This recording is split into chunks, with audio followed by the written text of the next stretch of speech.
கட்டியெழுப்புறதுக்காக நாங்கள் ஆட்சி பீடத்துக்கு வருகின்ற பொழுது 2024ஆம் ஆண்டு ஆட்சி பீடத்துக்கு வருகின்ற போது எப்படி இருந்துச்சு நமது நாடு? இது இலங்கை என்பது 2022ஆம் ஆண்டு ஏப்ரல் மாதம் 12ஆம் தேதி வங்குரோத்து அடைந்த நாடுன்னு அறிவிக்கப்பட்ட நாடு. உத்தியோகபூர்வமாக ஒன்றுமில்லை. அதனால எங்களுக்கு சவால் முதலாவது சவால் என்ன? பொருளாதார ரீதியாக ஒரு ஸ்டேபிளான நிலைக்கு நாட்டு கொண்டு வரும். பொருளாதாரம் தளம்பல் நிலையில் இருக்குமா இருந்தால், அன்ஸ்டேபிளாக இருக்குமா இருந்தால் அது நாட்டினுடைய பயணத்துக்கு முன்னேற்றத்துக்கு சரியில்லை, முடியாது. அதனால கடந்த ஒரு வருஷமாக நம்ம இந்த பொருளாதாரத்தை நிலையான இடத்தை கொண்டு வரதுக்கு நம்ம செஞ்சோம். அது இன்னைக்கு வெற்றி அடைஞ்சிருக்கு. நம்ம ஆட்சிக்கு வருகின்ற பொழுது மத்திய வங்கியில் நமக்கு 1 ட்ரில்லியன் ரூபாய், 1 லட்சம் கோடி ரூபாய் தேவையாக இருந்துச்சு, இல்லாமல் இருந்துச்சு. இன்றைக்கு வருமானம் மாத்திரம் 1 லட்சம் கோடி ரூபாய், 1 ட்ரில்லியன் ரூபாய் நம்மளோட கையிருப்பு. எப்படி நடந்துச்சு? வரி, லஞ்ச ஊழல், மோசடி என இதுகள் இன்னும் முற்றாக நிறுத்தப்பட இல்லை. இருந்தாலும் இன்னைக்கு ஓரளவு ஸ்டேபிளுக்கு வந்துடும். அப்போ அதன் மூலமாக இன்றைக்கு என்ன நாட்டில் இது நாள் வரைக்கும் இந்த வருமானம் என்ன அடைச்சு என்ன அரசியல்வாதிகள் கூட ஜனாதிபதி நிதியத்தில் யாரு நன்மை அடைஞ்சிருக்கிறது? அரசியல்வாதி கோடிக்கணக்கில். இப்போ ஜனாதிபதி நிதி எங்கே வந்திருக்குது? பிரதேச செயலாளருக்கு கையில் வந்திருக்குது. அந்த பிரதேச செயலாளர் ஊடாக என்ன அந்த பிரதேசத்தில் பாதிக்கப்படுகின்ற மக்கள் இருப்பார்கள், அவர்கள் இங்கே ஒரு விண்ணப்பத்தை செய்து அதன் மூலமாக நன்மை அடையும். அந்த அளவுக்கு இன்றைக்கு நம்ம இதுகளை இறக்கிறோம். கல்வியில் நல்லா படிக்கின்ற பிள்ளைகளுக்கு கூடுதலான ஊக்குவிப்பாளர்கள் கடந்த காலங்கள் என்ன மாவட்டத்துக்கு ஒரு பிரதேசத்துக்கு 10 பேரை தெரிவு செஞ்சு இப்போ இந்த முறை 20 பேரை தெரிவு செய்கின்றோம். பெரிய வேலை திட்டத்தை நம்ம முன்னெடுத்துக்கொண்டு இதெல்லாம் மக்களுடைய காசு. அப்போ அந்த வகையில் எடுத்துக்கொண்டு பார்க்கின்ற பொழுது உண்மையிலேயே நம்மளோட பக்கத்தால் உண்மையிலேயே இந்த வறுமையை ஒழிக்கின்ற, அதாவது முதலாவது வேலை எங்களுக்கு எங்களுடைய மனங்களை தூய்மைப்படுத்திக் கொள்ளணும். அதுக்கு நாங்கள் கிளீன் ஸ்ரீலங்காங்கிற வேலை திட்டத்தை முன்னெடுத்து வருகின்றோம். 2வது வறுமை ஒழிப்பு வேலை திட்டத்தை இலக்காக கொண்டு தான் நம்ம இந்த சமூக சக்தி பிரஜா சக்தி வேலை திட்டத்தை முன்னெடுத்துருக்கோம். வேற எதுவும் இல்லை. அதில் எங்களுக்கு தேவை இருக்குது இந்த நாடு வறுமை நிலையிலிருந்து மீட்காத வரைக்கும். வறுமை கூடுதலாக எங்கே இருக்குது? கல்வி பின்தங்கிய இடம். கல்வி எங்கே பின்தங்கிய இடம், அங்கே வறுமை கூடிய பிரதேசம். இந்த வறுமையும் கல்வியும் பின்தங்கிய இடங்கள் எந்த பிரதேசமோ அந்த பிரதேசத்தில் கலாச்சார ரீதியாக சீரழிஞ்சு போயிருக்கின்ற, போதைப் பொருள் அதிகரிச்சிருக்கின்ற, மதுபாவனம் அதிகரிச்சிருக்கின்ற, என கூடுதலான துஷ்பிரயோகங்கள் இடம்பெறுகின்ற, கூடுதலான வாழ்வெட்டு கும்பல் உருவாகின்ற, கந்துவட்டுக்காரர்கள் உருவாகுகின்ற இடங்களாக மாறி இருக்குது. பதினொன்று செய்யணும். இந்த வறுமை நிலையில் இருக்கின்ற மக்களை மேலே உயர்த்தாத வரைக்கும் நாட்டினுடைய முன்னேற்றத்தை பற்றி நினைத்து பார்க்க முடியாது. அதனால தான் இன்றைக்கு நம்ம நினைச்சிருக்கோம் கிராமங்களுக்கு கூடுதலாக அவர்களுடைய வீதி அத்தியாவசியமான வீதிகளை புனரமைக்கின்ற வேலைகள், அவருடைய குளங்களை புனரமைக்கின்ற வேலைகள், அந்த மக்களுடைய வாழ்வாதாரத்தை கட்டியெழுப்புகின்ற வேலைகள், நம்முடைய அஸ்வஸ்ம வேலை திட்டத்தை எடுத்துக்கொண்டால் சரி, பாடசாலை பிள்ளைகளுக்கான வேலை திட்டங்கள் எடுத்துக்கொண்டால் சரி, சப்பாத்தி கொடுக்குற வேலை எடுத்துக்கொண்டால் சரி, எல்லா பக்கத்திலையும் நாங்கள் பார்க்கும் என்னன்னு கேட்டால் எங்களுக்கு கிடைக்கின்ற பணம் அவ்வளவு பணத்தையும் உண்மையிலே மீள இந்த மக்களுக்கு செய்கின்ற வேலை திட்டங்கள் முன்னோடு. சரியா? அது மாத்திரமா? இதுக்கு நம்ம வருகின்ற பொழுது நம்மளோட கையில் இருந்து பணம் என்ன வெளிநாட்டு இருப்புங்கிறது $3.2 பில்லியன் போதாது. இன்னைக்கு அது 8 பில்லியனுக்கு அதிகமாக நமக்கு கிடைச்சிருக்கு. 2025ஆம் ஆண்டு நமக்கு கூடுதலான வருவாய் ஏன்னா வெளிநாட்டில் இருக்கின்றவர்கள் உழைக்கின்றவர்கள் அழகான $$2. 2025 கூடுதலான உல்லாச பயணிகள் வந்த ஆண்டு. நல்ல முறையில் நாட்டை கட்டி எழுப்புகின்ற திசையை நோக்கி அடி வைத்திருக்கின்ற போது நம்மெல்லாம் விரும்பினாலும் விரும்பாவிட்டால் இன்றைக்கு வளைகுடா போர்ன்ட்டு ஒன்று வந்திருக்கு. அந்த போருங்கிறது உண்மையிலேயே நம்மளை மாத்திரமல்ல உலகத்தையே ஆட்டி படைக்கின்ற ஒரு போராக மாறுது. அதனால் நம்ம எல்லாரும் பிரார்த்தனை தான், வேறு எதுவும் இல்லை. இது சீக்கிரமாக முடிவுக்கு வரணும். அப்படி முடிவுக்கு வரையில் என்ன நடக்கும்? என்ன நாளைக்கு உதாரணம் சொல்லுங்களேன், எரிபொருள் விலையேற்று, அதோட என்ன நடக்கும்? எல்லா பொருட்களோட விலையும் அதிகரிக்கும். பஸ் கட்டணம், ஏனைய பொருட்களோட விலை, ஏன்னா டிரான்ஸ்போர்ட் விலை எல்லாமே அதிகரிக்க போகும்.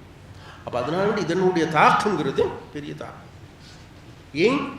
நமது நாடுங்கிறது நம்ம ஏனைய வருமானங்களை ஈட்டிக் கொண்டிருக்கின்ற நாடல்ல. நமது நாடுங்கிறது இந்த நாட்டில் எண்ணெயை கொண்டு வந்து அதை களஞ்சியப்படுத்துறதுக்கு 30 நாளுக்கு தான் களஞ்சியப்படுத்த முடியும். 30 நாட்கள் கூட, 38 நாட்கள் இல்லை களஞ்சியப்படுத்த கூட இல்லை, களஞ்சிய சாலைகள் இல்லை. இப்போ நம்ம இப்போ தான் புதிதாக ஆரம்பித்து வேலைகள் செய்து கொண்டு போகிறோம். எதிர்வரும் காலங்களில் ஓரளவு குறைஞ்சது ஒரு 3 மாதத்துக்கு சரி அல்லது 6 மாதத்துக்கு சரி சேகரித்து வைப்பதற்கான, களஞ்சியப்படுத்துவதற்கான வேலை திட்டங்களை முன்னெடுக்கணும். சரி. அப்போ அந்த வேலை திட்டங்கள் அதனால வேண்டி நமக்கு இருக்கின்ற பிரச்சனை என்னன்னு கேட்டால், இன்னைக்கு உலகத்தில் ஏற்படுகின்ற இந்த விலை ஏற்ற இறக்கம் தளம்பல் நிலை என்பது அதனுடைய தாக்கம் நமக்கும் ஏற்படும். ஆனால் இதை வச்சு என்ன சொல்கிறது? என்ன குழம்பிய குட்டையில் மீன் பிடிக்கின்றவர்கள் கொஞ்சம் பேர் இருக்கிறாங்க தான். நம்மளோட அரசியல்வாதிகள் என்ன சொல்கிறாங்க? இந்த அரசாங்கம் சொன்னிச்சு 38 நாளைக்கு எண்ணெய் இருப்பதாக சொன்னார்கள், ஆனால் நேற்று விலையை அதிகரித்து விட்டார்கள். சரியா? மக்கள் மீது சுமைகள் அதிகரித்து விட்டன. ஆகவே இந்த அரசாங்கம் என்பது மக்களுக்கு துரோகம் செய்கின்ற அரசாங்கம், இவர்களை விரட்டி விட்டு அடுத்து எங்கள் கையில் ஆட்சி அதிகாரத்தை தாங்கன்னு கேட்கறதுக்கு வந்திருக்கிறார். சரியா? உங்களுக்கு எல்லாருக்கும் தெரியும். நம்ப இல்லைன்னு சொன்னான். என்ன அனுர தலைமையின் கீழே தேசிய மக்கள் சக்தி அரசாங்கம் இல்லைன்னு சொன்னான். இன்னைக்கெல்லாம் ஏற்பட்ட இந்த தித்வா புயலா அல்லது இந்த நெருக்கடிகளின் போது என்ன நடந்திருக்குன்னு நமக்கு எல்லாருக்கும் தெரியும். சுனாமியின் போது சுனாமி காசை கொள்ளடிச்சவனுங்க இருக்காங்க தான். என்ன சுனாமி காசை கொள்ளடிச்சவனுங்க இருக்கிறான், சுனாமி நிதியத்தை. சரியா? அப்படியாப்பட்ட ஆட்கள் இருந்தது. மக்களுக்கு வழங்கியன, மக்களுக்கு அதாவது வெள்ளத்தால் பாதிக்கப்பட்ட மக்களுக்கு நிவாரணம் வழங்குவதற்கு விவசாயிகளுக்கு வழங்கின நிதியை கொள்ளடிச்சவனுக்கு இருக்கானுங்களா இல்லையா?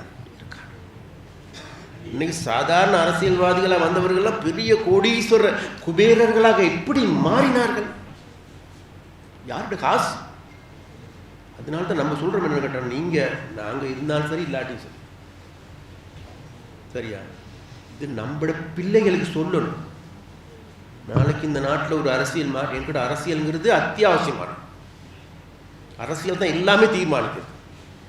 நம்ம சொன்ன எங்களுக்கெல்லாம் அரசியல் வேணாம், அரசியல் எங்களுக்கான சோறு போடுதான் இப்படி கேட்கணும் தானே. சோறு சாப்பிட்ற அரசியல் விலையை தீர்மானிக்கிறது யார்? அரசியல். இன்னைக்கு இருக்கிற அரசியலை உண்மையாளர்கள் யாரு? இதுக்கு முன்னுக்கு எங்களுக்கு கூட்டுறவு சங்கங்கள் இருந்துச்சு தானே, சின்ன சின்ன ஆலைகள் இருந்துச்சு தானே, அதெல்லாத்தையும் இழுத்து மூடப்பட்டிருக்கிறது ஏன்? அந்த ஆலைகள்லாம் இறுக்கமாக இருந்தால் நடந்திருக்கும். பறந்துபட்ட நிலைமையில சென்றிருக்கலாம். ஆனால் இன்றைக்கு எல்லாமே, ஆனால் இன்னைக்கு அரசாங்கம் ஃபுல்லாக ட்ரை பண்ணுதுன்னா வருகின்ற நெல்லை 100% நிலசரி கொள்வனவு செய்து இந்த விலை என்ன தளம்பல் நிலையிலிருந்து ஓரளவு பாதுகாக்கும். அதுக்காக இன்னைக்கு என்ன செஞ்சிருக்கோம்? இந்த வருஷம் நெல் ஓகே, நெல் அரிசி இனிமேல் இறக்குமதி செய்ய வேண்டிய அவசியம் இல்லை. வெளிநாட்டிலிருந்து இறக்குமதி செய்ய வேண்டிய ஒரு சில பொன்னி அரிசி அல்லது இந்த போன்ற அரிசிகள் அந்த மாதிரி அரிசிகள் மாத்திரம் இறக்குமதி செய்ய வேண்டும். உள்நாட்டுக்கு இனிமேல் அரிசி இறக்குமதி தேவைப்படாது. அதனால வேண்டி அதனால அப்படியாப்பட்ட ஒரு நிலையை நோக்கி இன்றைக்கு நாடு நகர்ந்து கொண்டிருக்கு. அதனால வேண்டி நாங்கள் சொல்கிறோம் என்னன்னு கேட்டால், நம்மளோட அரசியல்வாதிகள் நம்மளோட மற்ற கட்சிக்காரர்கள் நாங்கள் குறை சொல்கிறதுக்கு இல்லை. ஏன்னா அவர்களுக்கு தெரியும் இன்னைக்கு மக்கள் மத்தியில் கேட்கின்ற பொழுது பார்க்கின்ற பொழுது மக்களுக்கு தெரியும் இன்னைக்கு இந்த எரிபொருள் விலைன்ற அதிகரிப்புக்கான காரணம் என்ன. நம்ம மாத்திரம் அதிகரிச்சிருக்கோம், உலகம் எல்லாத்து நாட்டிலும்.